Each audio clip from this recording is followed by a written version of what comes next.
Hi అండి. Cauliflower ఉల్లికారం curry ఎంతమంది తిన్నారు?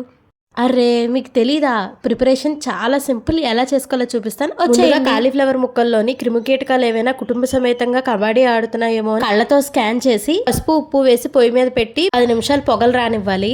ముక్కలు తుడికిన తర్వాత మూకుడుతో పాటు మూలకి జరిపేసి ఒక మిక్సీ గిన్నెలో ఉల్లిపాయ, ఒక స్పూన్ జీలకర్ర, ఒక స్పూన్ ఉప్పు, వేయించుకున్న ఒక స్పూన్ ధనియాలు, అలానే ఒక చిన్న చింతపండు, 6 నుండి 7 ఎండుమిర్చి వేసుకొని బర్రమంటూ బరకగా మిక్సీ చేసుకోవాలి. ఇప్పుడు ఈ మసాలా పేస్ట్ ని పక్కన పెట్టి మూకుట్లో నూనె వేసుకొని ఆయిల్ వేడెక్కిన తర్వాత ఇందాక మిక్సీ చేసుకున్న మసాలా పేస్ట్ ని వేసి పూర్తిగా మసాలా నూనె కలిసిపోయేటట్టు కలుపుకోవాలి. ఇలా మసాలా నుండి ఆయిల్ సపరేట్ అయిన తర్వాత కొంచెం నీళ్లు పోసుకొని ఒక్కసారి కలిపి మసాలా బాగా ఉడికిన తర్వాత ఇందాక ఉడకపెట్టుకుని పక్కన పెట్టుకున్న కాలీఫ్లవర్ ముక్కల్ని ఇందులో వేసేసుకొని ఒక్కసారి కలిపేసుకోవాలి. మసాలాలో ముక్క మంచిగా మెత్తబడిపోయిన తర్వాత ఇలా ఆయిల్ సపరేట్ అవుతుంది. ఈ స్టేజ్ లోని కరివేపాకు, కొత్తిమీర వేసేసి దింపేసుకుంటే టేస్ట్ అమోఘం. సేమ్ ప్రాసెస్ బంగాళదుంపలతో కూడా చేసుకోవచ్చు. రైస్ లోకి, చపాతీలోకి ఈ కర్రీ టేస్ట్ అద్దిరిపోతుంది. ట్రై చేయండి. ఎలా అనిపించిందో కామెంట్ సెక్షన్ లో కామెంట్ చేయండి. సబ్స్క్రైబ్. Bye bye.